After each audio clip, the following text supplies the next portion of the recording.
గొల్లపల్లి వీరబాబు అండి, గొల్లప్రోలు మండలం తాటిపత్తి పిఠాపురం. వీరబాబు ఏం చేస్తుంటారు? వ్యవసాయం. వ్యవసాయం. ఇప్పుడు పిఠాపురంలో పవన్ కళ్యాణ్ గారు, వంగ గీత గారు పోటీ చేస్తున్నారు. ఎవరు గెలుస్తారంటారు మీరైతే ఒక మాట? ఇంకా దాంట్లో డౌట్ ఉంది, పవన్ కళ్యాణ్ గారికి. పవన్ కళ్యాణ్ ఎందుకని అంటారు? ఆయనకి ఎందుకు ఛాన్స్ ఇస్తానంటారు ఈసారి కొత్తసారి పాతసారి కాదండి, ముందుసారే తప్పు చేశారు ఆయన. అంటే ఆయనకి ఇక్కడ పిఠాపురం ప్రజలు ఆయన ఓన్ చేసుకున్న విధానం అవన్నీ వీళ్ళ గుండెల్లో పెట్టుకున్న విధానం ఆయన దాకా చేరుండకపోవచ్చు. ఆ కారణంగా ఆయన ముందు 2019లోనే ఇక్కడ రాకపోవడం అనేది ఇక్కడ చాలా బాధాకరమైన విషయం. వచ్చుంటే అప్పుడే గుండెల్లో పెట్టుకుని బంగారు పడవలో పెట్టుకుని గెలిపించుకుని ఇచ్చేవాళ్ళం. ఈ రోజు మా పిఠాపురం నియోజకవర్గ ప్రజల అదృష్టం ఏంటంటే ఇప్పటికైనా నమ్మి ఆయన ఇక్కడ పిఠాపురాన్ని పోటీ చేయడం అనేది చాలా ఆనందంగా భావిస్తారు. ఇప్పుడు వంగ గీత గారు మీ ఇంటి ఆడపడుచుని 3వ సారి గెలిపించండి అని అంటున్నారు, మరి మీరేమంటారు? మా ఇంటి ఆడపడుచు కదా, ఈసారి అన్నయ్య పోటీ చేస్తున్నాడు కాబట్టి చెల్లెలు అక్క కొంచెం పక్కకు తప్పుకుంటే బాగుంటుందని భావిస్తాను. ఈసారి చెల్లికి అవకాశం తప్పించి అన్నయ్యకి ఇస్తానంటారా? ఆవిడ చూసామండి, మా ఇంటి ఆడపడుచుగా అన్నయ్య చెప్పాడని ప్రజారాజ్యంలో 2009లో ఇక్కడ మేమంతా రక్తం మరిగించుకుని ఆవిడ రూపాయి తీయకపోయినా చందాలు వేసుకుని ఆ పక్కల టెంట్లలో బిర్యానీలు పెడుతుంటే మేము ఉప్మాలు చేసి పెట్టి ఆవిడని గెలిపించి చాలా చేసామండి. ఆవిడ మా సొంత ఖర్చుల్లో తాయికి మించి చేసామండి, అప్పులు చేసి చేసాం ఆ రోజు ఆవిడకి.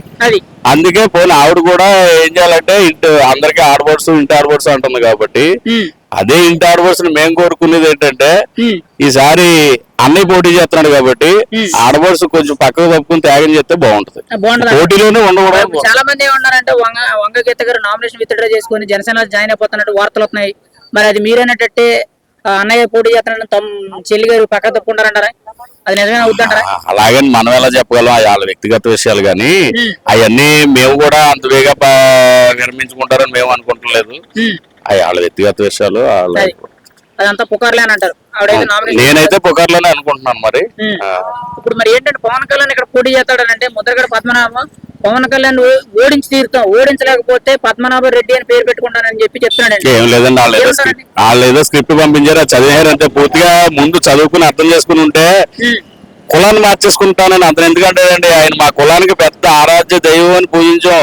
తుల్లో ట్రైన్లు తగిలిట్టినప్పుడు గట్రా పోలీసులతో దెబ్బలు తిన్నాం, ఈపులు ఆసిపోయిలా ఇంత కూడల్లో వచ్చేసాం. మాకు అన్ని దెబ్బలు తిని ధర్మారం దెబ్బలు తిని పోలీసులు లాక్కుపోతుంటే అతను ఇంటి గేట్ ముందు మమ్మల్ని కూడా ఇడ్చిపోయారు, బోలని పడ్డాయి. అంటే ఆయన ఏదో ఇప్పుడు ఏదో వాళ్ళు అలా చెప్తున్నారు కాబట్టి ఆ వైసీపీ మాయలో ఉన్నారు కాబట్టి వాళ్ళు చెప్పింది ఈయన చెప్తున్నాడు అంతే. నాకు తెలిసి అయితే మా ఆత్మలోంచి మనసు లోపల నుంచి వచ్చిన మాట, గుండెలోంచి వచ్చిన మాటలు కాదు, ఎవరో చెప్తే చేస్తున్నారు. అంటే ప్రస్తుతానికి అయితే ఆయన వైసీపీ అనే ముసుగులో ఉన్నారంటారా? మరి ఆ పార్టీలో ఉన్నారు కాబట్టి వాళ్ళు ఏం చెప్తే చేస్తున్నారు అంతే. స్వతహాగా వ్యక్తిగతంగా అయితే నాకు తెలిసినంత వరకు కూడా ఆయనేమి పెద్ద తప్పుడు మనిషి గట్ట కాదని నేను అనుకుంటున్నాను. ఇప్పుడు ఇలా మాట్లాడుతున్నారంటే ఎవరో మాట్లాడించకపోతే ఆయన ఎందుకు మాట్లాడతారు? ఆయన నమ్మే కదా మేము ఆయన కూడా ఏ ఉద్యమం చేసినా ఎక్కడ ధర్నా కూర్చున్నా ఆయన వెనకాల కూర్చున్నాం. ఇప్పుడు పిఠాపురంలో పవన్ కళ్యాణ్ పోటీ చేస్తాడన్న కానించి మిథున్ రెడ్డి గాని, ముద్రగడ పద్మనాభ గాని, వంగ గీత గాని, ద్వారపూడి చంద్రశేఖర్ గాని, తాడిచెట్టి రాజా గాని వీళ్ళందరూ కలిసి ఎందుకని పిఠాపురం మీద ఫోకస్ చేస్తున్నారు? అంటే పిఠాపురంలో పవన్ కళ్యాణ్ గెలిస్తే వాళ్ళకి ఏమైనా ఇబ్బంది అంటారా, లేకపోతే ఏంటంటే పవన్ కళ్యాణ్ ఇంకా గొప్ప అయిపోతాడంటారా? పిఠాపురం పవన్ కళ్యాణ్ గెలిస్తే ఆయన స్వస్థలం పిఠాపురం అయిపోయి 40 సంవత్సరాల దాకా ఇక్కడి నుంచి కదిలే ప్రసక్తి లేదండి.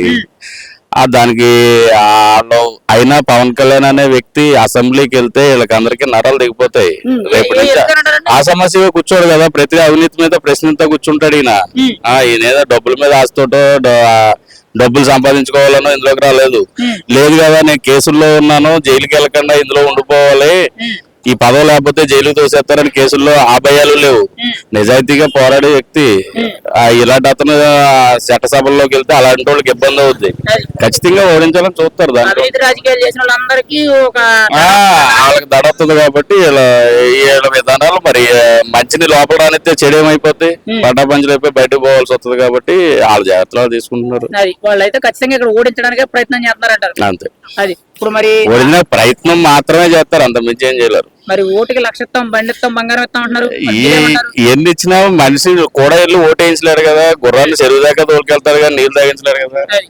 అక్కడికి వెళ్ళిన తర్వాత ఓటేసేటప్పుడు చుట్టేపులు గుడ్డ కట్టేసి ఆడు అంతరాత్మ ఉంటది, ఆడికి తెలిసి దేనికి ఓటేయాలి. ఓన్లీ ఈవీఎం మిషన్ మీరే అంతే అంతే, ఒక మనిషి ఆ చుట్టేపులు నల్లగుడ్డ కట్టేసేసి ఆ అంతరాత్మ ఆడు ఉంటాడు, ఆ గుండెల మీద చెప్పుద్ది, ఆ గ్లాస్ మీద తప్ప వేలు ఇంకో దాని మీద వెళ్దావు. అది మీ అంతరాత్మ అయితే గాజు గ్లాస్ అని చెప్తుందంటారా?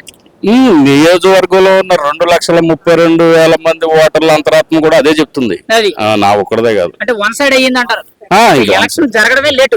అవసరం లేదు, అయితే వాళ్ళ ఈసీలు వీళ్ళు ఎలక్షన్ అధికారులు వాళ్ళు జరిపించాల్సిన బాధ్యత ఉంది కాబట్టి జరిపిస్తున్నారు. జరిపిస్తున్నారంటారు. ఇప్పుడు ఈ 5 ఏళ్లలో జగన్మోహన్ రెడ్డి గారి పరిపాలన రాష్ట్ర వ్యాప్తంగా ఎలా ఉందంటారు? జగన్మోహన్ రెడ్డి గారి పరిపాలన ఎలా ఉందో మొత్తం అందరూ చెప్తున్నారు కదా.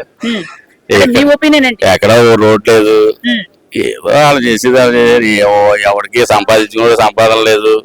ఒక కరెంట్ బిల్లు కట్టలేం, పెట్రోల్ కొనుక్కోలేం, నూనె ప్యాకెట్ కొనుక్కోలేం, వచ్చి సంపాదన లేదు. ఖర్చులు చూస్తే డబుల్ త్రిబుల్ అయిపోయాయి. ఏదో అమ్మఒడి వేస్తున్నాం అంటున్నారు, అది వేస్తున్నాం అంటారు, ఇది వేస్తున్నాం అంటారు, అవన్నీ మళ్ళీ 2 రోజులు ఖర్చులుగా అయిపోతాయి, ఏముండవు. ఇప్పుడు ఆదాయం తక్కువ, ఖర్చులు ఎక్కువ అంటారా రాజకీయాలు చెప్పినట్టు? అంతే. అది మరి రెండోసారి జగన్మోహన్ రెడ్డి గారు అవకాశం అడుగుతున్నారు, మరి మీరేమంటారు దానికోసం? జగన్మోహన్ రెడ్డి గారు మళ్ళీ అవకాశం ఇవ్వాలా?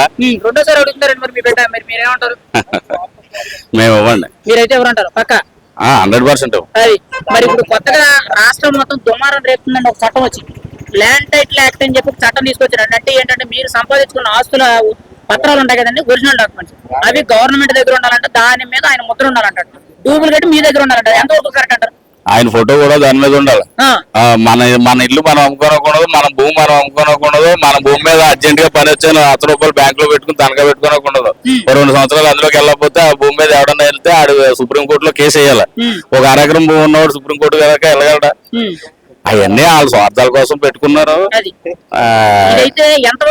మళ్ళీ అధికారంలోకి వస్తే కదా అది నిలబడడానికి. మళ్ళీ రాదండి, వచ్చేదని మళ్ళీ అంటారు, రాదు. మీ అదృష్టమో దురదృష్టమో అది అటు ఇటు తిరిగి ఆయన మళ్ళీ రెండోసారి అధికారంలోకి వస్తే ఏం జరుగుతుంది? క్వశ్చన్ బాగాలేదు అసలు. రాడు 100% రాడు. మీరు మళ్ళీ వస్తాడంటారు. అంటే ఏదో మాయాజాలం జరిగితే ఒకవేళ మాయలు మంత్రాలు ఏమంటావు? 2024లో మాయాజాలలో మంత్రాలు అంటారు ఏంటంటే, రోజులేంటి కంప్యూటర్ రోజుల్లో పట్టుకుని ఆయన అయితే లేరంట. అది ఫైనల్ గా ఒక మాట, మీ పిఠాపురం కాబోయే ఎమ్మెల్యే ఎవరు? కొన్నిదేళ్ల పవన్ కళ్యాణ్. మరి కాకినాడ జిల్లా పార్లమెంట్ ఎంపీ ఎవరండి? తంగేళ్ళ ఉదయ్ శ్రీనివాస్. అంటే మీ రెండు ఎవరు? ఏమి లేదండి, ఈవీఎం బాక్స్ మీద 4 నెంబరు 9 నెంబరు తప్ప ఇంకోటి కనపడదు. మీకు విషయం అర్థం కావట్లేదు. గుర్తేంటండి అది? గాజు గ్లాసు. మరి గ్లాస్ పగులుతుంది అంటున్నారు, మరి మీరేమంటారు దానికోసం? గ్లాసు పగిలితే గనక ఎదటోడు గుండెల్లో బోకలో కూర్చోపోతుంది. ఎవరి గుండెల్లో? ఎదటోడు గుండెల్లో, ప్రత్యర్థుల గుండెల్లో. ఓకే.